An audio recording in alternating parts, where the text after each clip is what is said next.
Le projet En route vers le Made in Maurice prend à son bord 40 entreprises, des petites et moyennes entreprises qui sont venues vers le Made in Maurice après un appel à candidature qui avait eu lieu l'année dernière.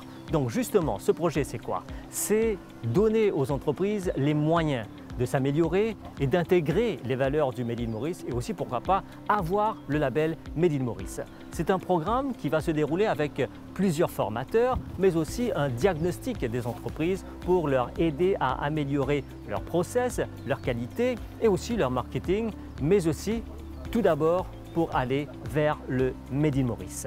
En route vers le Made in Maurice a été lancé officiellement le mercredi 31 janvier à Saint-Pierre dans le quartier général de Made in Maurice. Alors ici, nous avons eu toutes ces PME qui sont venues, qui se sont présentées et qui ont eu un aperçu du programme.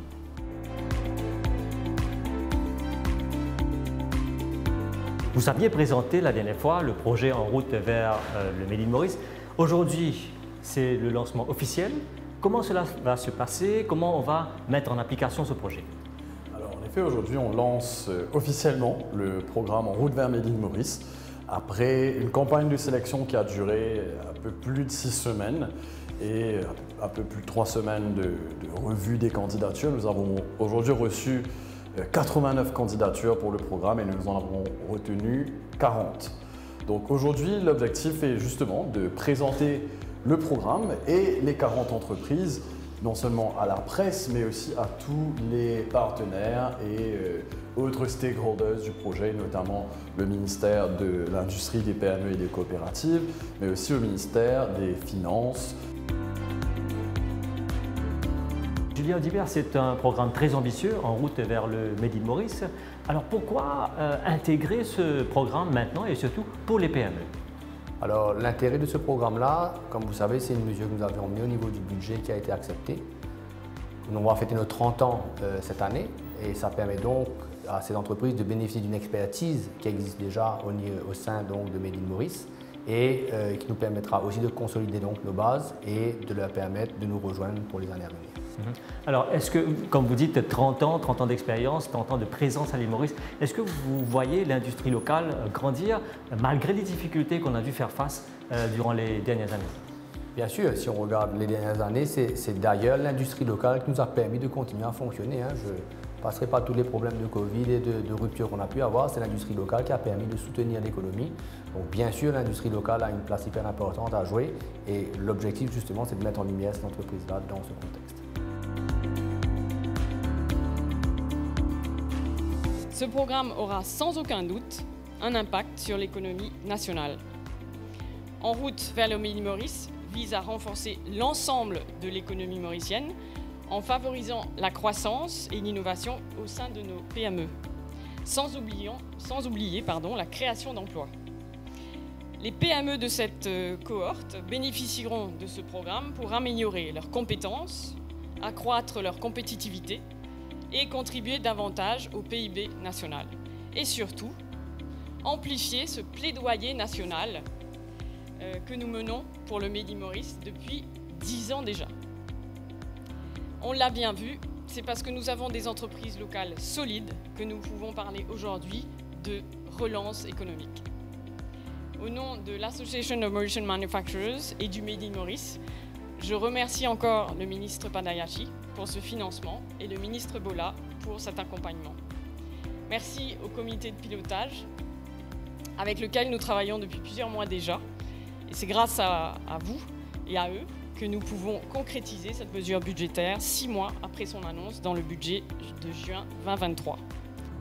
Ces 40 entrepreneurs qui se sont engagés pour le projet En route vers le Made in Maurice, ils se sont rendus vers l'association eux-mêmes parce qu'ils sont convaincus des valeurs du Made in Maurice. Ils veulent aussi, bien sûr, bénéficier de cet accompagnement, du diagnostic de leur entreprise et de la formation.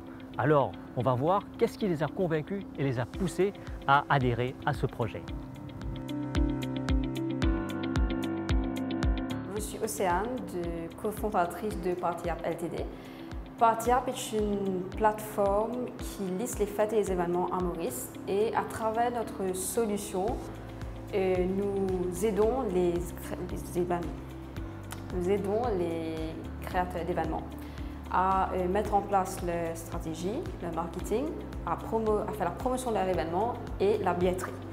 Nous sommes aujourd'hui au cœur de l'écosystème événementiel à Maurice. Alors pourquoi vous avez décidé de vous engager dans ce projet en route vers le Made in Maurice? Sachant qu'on est une compagnie tech, on est 100%, on a été pensé, créé et aujourd'hui dirigé et opéré par une équipe 100% mauricienne. Une équipe tech 100% mauricienne, c'est pas courant que les entreprises tech utilisent des développeurs mauriciens parce qu'ils sont très rares et on a eu la chance de tomber sur des perles qui ont développé à Maurice et on est fiers de ça. Tout d'abord, présente-nous l'entreprise Bhagyalakshmi et qui se fait exactement. Et moi, c'est Devarajan. Nous faisons un snack comme si c'est un moukou à base du riz. Et c'est une première à Maurice. Et le but, c'est nous avons envie de promouvoir ça, un nouveau produit qui fait localement. Et nous avons envie ça l'identité locale. Nous avons envie, avec sa badge qui vient avec Made in Maurice, promouvoir ça localement et peut-être même avec l'expo. Alors comment vous décidez pour rendre ce projet en route vers Maurice là? Comment on connaît ce projet là? Comment on décide pour venir là-dedans? Et sa badge là, il a voilà, 10 ans. 10 ans, je peux faire notre anniversaire. Et nous connaissons que sa badge là, il représente une valeur mauricienne. Et c'est ça qui nous fait envie d'amener nos compagnies, nos produits et nos brands ensemble avec le Made in Maurice. Et tu peux attendre avec ce programme là, cette formation, tu peux attendre avec ça? Le côté formation, plutôt ce côté marketing et aussi le côté comment nous sommes capables d'improver notre côté quality et nous reach côté de customers et tout. Et peut-être même à l'expo. Johanna Köpenen, donc directrice de Furniture Elegancy. Alors, vous avez déjà votre entreprise, mais quel est l'intérêt pour vous de participer à ce programme en route vers le Made in Maurice? Alors, en fait, ça fait plus de 10 ans qu'on existe déjà. On a un très gros pool de clientèle qui nous font confiance. Pourquoi rejoindre Made in Maurice aujourd'hui? C'est surtout pour renforcer la qualité, continuer justement à build ce trust avec les clients, pour montrer qu'on est en train de grandir, mais ce n'est pas pour autant qu'on va laisser justement la qualité derrière. Et quand j'ai vu les modules que Made in Maurice propose, donc je me suis dit que c'était le one-stop shop pour rejoindre afin d'avoir toutes ces compétences-là sur une seule plateforme pour nous accompagner et continuer à grandir. Alors, donc, quand vous allez participer à ce programme, est-ce que vous êtes déjà labellisé ou vous voulez avoir le label Made in Maurice? Je souhaite justement avoir le label Made in Maurice, comme je le dis, pour être un peu plus crédible au niveau du public, parce qu'ils nous connaissent déjà, mais quand même renforcer un peu quand même l'image de justement la qualité qu'on souhaite apporter. Mais qu'est-ce qui vous a vraiment convaincu pour aller vers le Made in Maurice? Comme je vous ai dit, une fois que j'ai vu les modules qu'ils proposent, les accompagnements de l'entreprise, c'est surtout ça qui m'a intéressé, avoir ce coaching-là pour être sûr que nous sommes en train de faire les choses correctement et justement aller vers le label avoir l'accréditation de Made in Maurice. Ces PME qui ont été sélectionnés, alors qu'est-ce qu'ils vont faire pendant ce programme? Comment vous allez les accompagner? Alors là, le programme va commencer en fait là, dans 2 semaines. On commencera d'abord par une étape de diagnostic d'entreprise. Donc, l'équipe du Made in Maurice accompagnée de la SGS et du NPCC se rendront sur le site des 40 entreprises pendant une période de 6 semaines pour évaluer en fait quels sont les besoins que ces entreprises-là auraient pour pouvoir intégrer ensuite le Made in Maurice. Sur cette base-là, les entreprises seront accompagnées par des consultants du NPCC qui viendront implémenter pratiquement chez elles les mesures correctives qu'il faut avoir. Et en filigrane de tout ça, les entreprises bénéficieront d'une formation. Donc on partira à partir de mars, on va dire du 6 mars en fait, sur 4 mois de formation sur les différents axes en fait, d'évaluation du Made in Maurice, à savoir la gestion d'entreprise, la gestion des ressources humaines, la communication branding et PR. On parlera aussi de développement durable et bonnes pratiques et enfin de sales et marketing avec un panel de formateurs, d'experts qui, je suis sûr, sauront leur donner les bons outils et les bonnes méthodes pour arriver à l'obtention du label. Une fois les formations finies, on passe au mois de juillet à encore 6 semaines. Là, on retourne sur site pour voir comment est-ce que ces entreprises-là ont implémenté les mesures qu'il faut. et on évaluera si oui ou non elles sont éligibles au Made in Maurice. Made in Maurice, 10 ans déjà. Nous label valorise qualité ban produits et ban services mauriciens.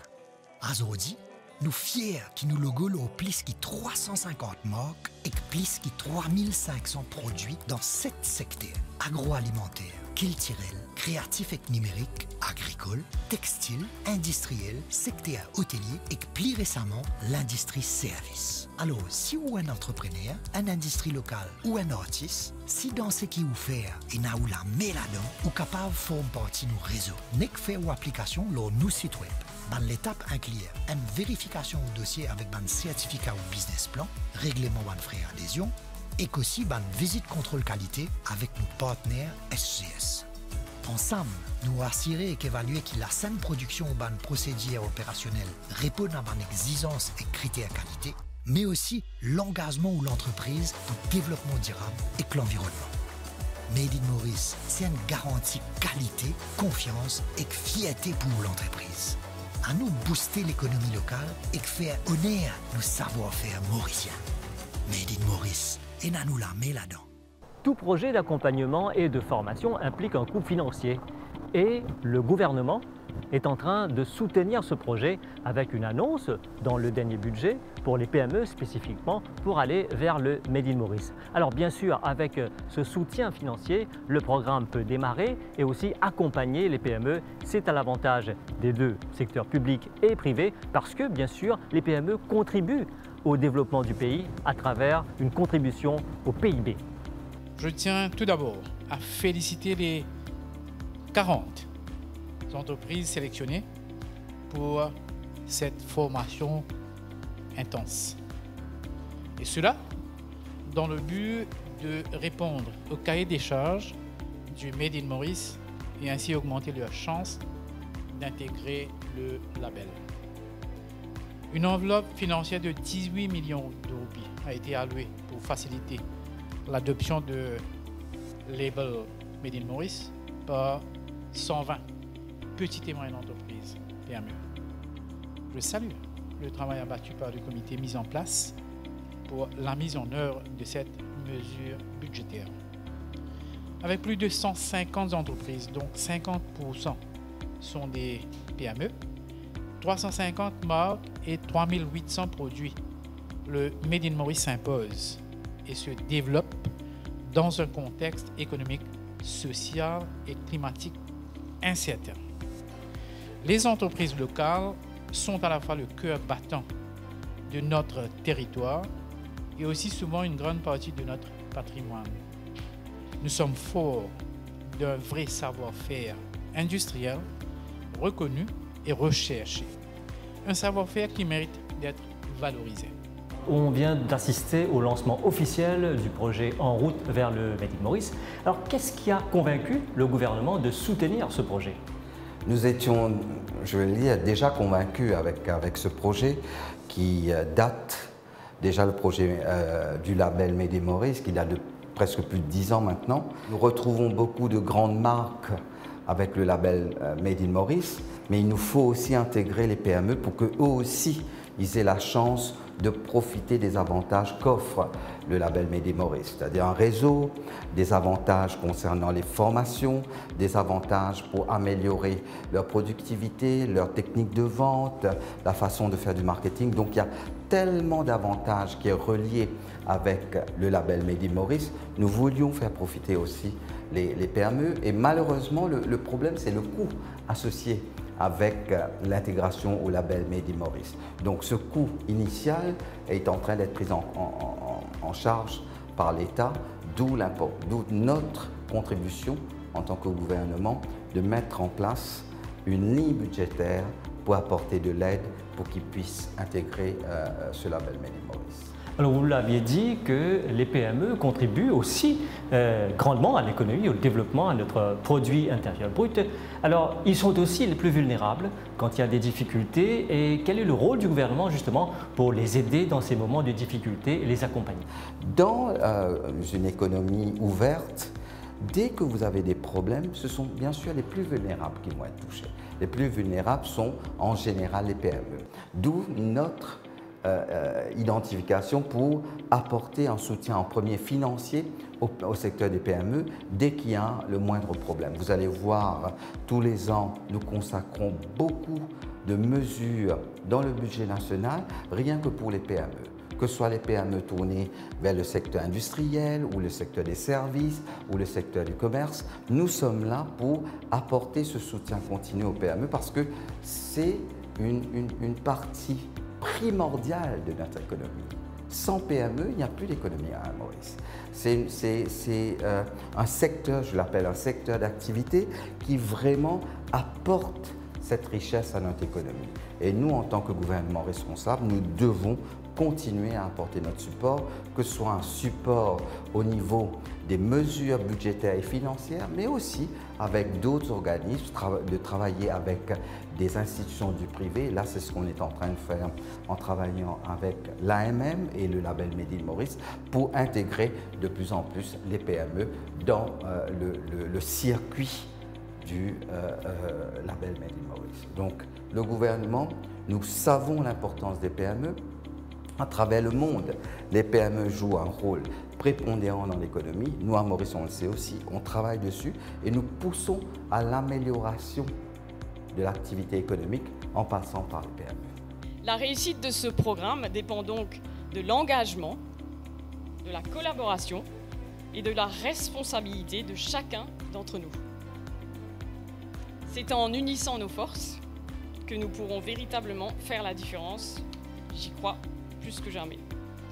Ensemble, donc, faisons de ce programme une référence, je dis bien une référence, et je pèse mes mots, en matière de montée en compétences, d'innovation, de production responsable et de croissance durable pour nos entreprises mauriciennes.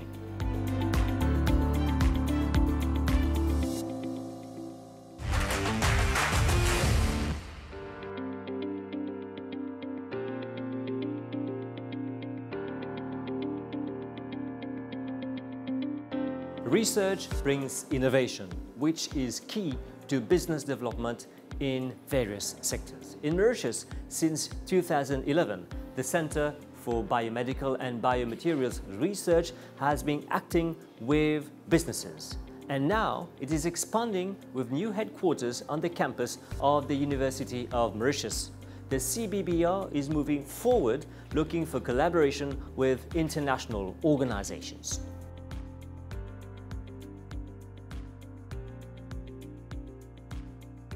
Professor Archana Alexis-Monpau, first of all, we understand that the Center for Biomedical and Biomaterials has located to a new place. Please tell us about this expansion project. The CBBR exists since 2011, December 2011. It was first inaugurated at that time at the MSRI campus. But for 10 years, almost a decade now, we needed to expand the CBBR. That is, it has completed its first phase. And during that first phase, we acquired equipment, as you know. We recruited people that had to be trained, because if you want to have labs of this level, you need a trained, skilled workforce. And this was the right time for us to come back on campus. And coming back on campus meant we didn't want to get the exact same amount of space. We expanded the center. And expanding the center also meant that we wanted to enter a new phase, just like other universities around the world, where we wanted to be at the interface really of research, innovation and entrepreneurship. This is our main objective. And we are working very hard to bring in the business community, because this is something new, because we are talking now of biotech. That is, it's, if I have to put it really in what we've been doing, we started with nanotech, and nanotech has evolved to bio-nanotech. And working in that area, it's extremely competitive. It requires a lot of resources, and this is how the idea of CBBR Biotech also emerged. And we have to give ourselves the means to do what we want to do.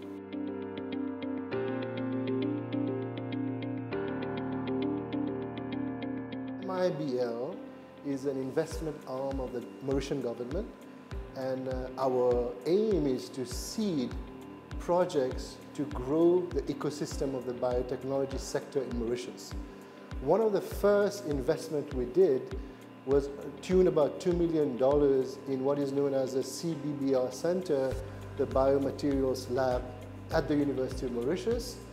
We know and we feel that having a biomaterials research lab in Mauritius is state-of-the-art lab in Mauritius is needed.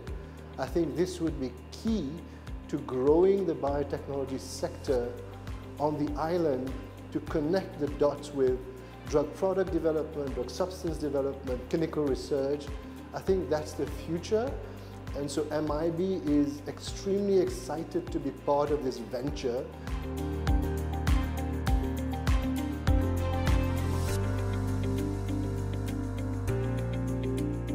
So what's the importance of research, especially for a small island like Mauritius, and who has ambition to become a biotechnology hub in the region?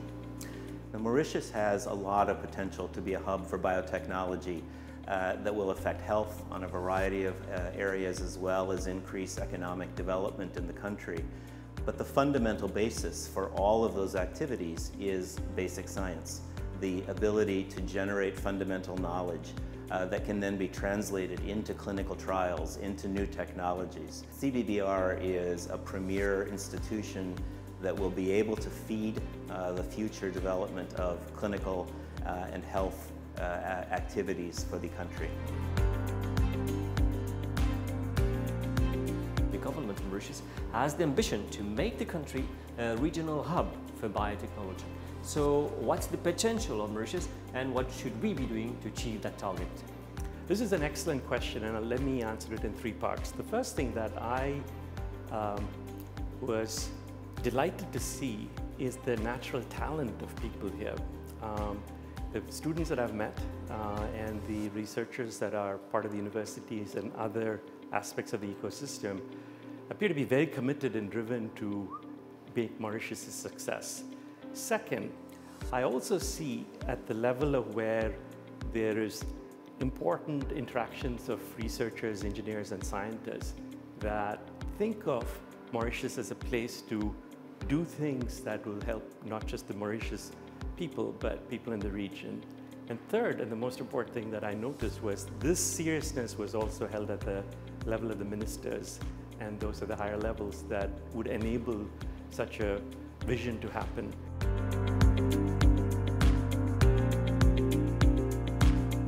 Now, we know that the CBER has been associated with industries in different sectors, and how will this partnership keep going and also be strengthened? We started with industry with research collaborative agreements, and after 2-3 years working with these industry partners, now this research collaborative agreement will evolve into probably commercial agreement and spin-off company. This is our objective.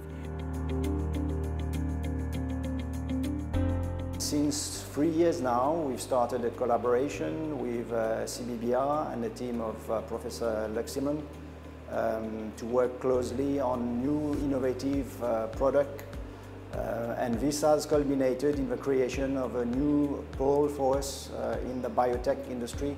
So we've created this new company at the beginning of this year, coming from all the research and work that we've done with Archana and the CBBR. And hopefully we're looking forward to developing those new projects into an industrial scale for the future that would benefit not only our company but all stakeholders. There's a big emphasis on new projects that are sustainable and inclusive, so that's going to be fundamental, that are going to be very good for the company, Mauritius at large, and the Mauritian population.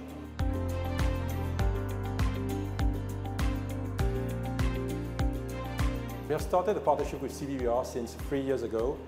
It started with when we had the COVID and there was a project to develop nano material for masks, and that's how we started. And then after that, we continued the partnership with CBBR by working on exploring various material for textile, and also working on research project for athletes.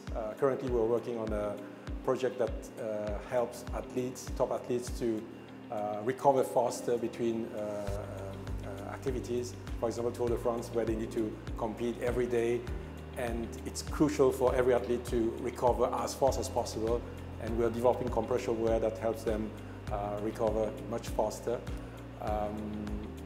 The partnership with CBBR helps us, on top of this, also have access to a lot of advanced equipment and a lot of top PhD and postdoc that helps us have a more scientific view on all the research that we do on our company.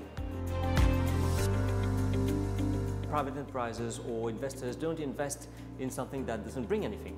What kind of interest is there in investing in research? Well, I mean, I wouldn't say don't bring anything. It is true that in the biotech field, just like in the medical field, the time to return is very long. So investors have to be prepared that it may take 9, 10, 12 years for if it is successful. I think there's not just that. There's also the fact that when you invest in startup as a business angel, you are bringing your expertise, you're sharing your knowledge, you're giving back what you have been fortunate to gather. We want to create a different type of job category. That is, we've got so many Mauritians with PhDs, getting trained after PhDs, and they're very high level, highly skilled. We need to create these types of positions for them. Business Connect, that's it for this edition. We hope you enjoyed the show, which you can find on our online platforms. Till we meet again, goodbye.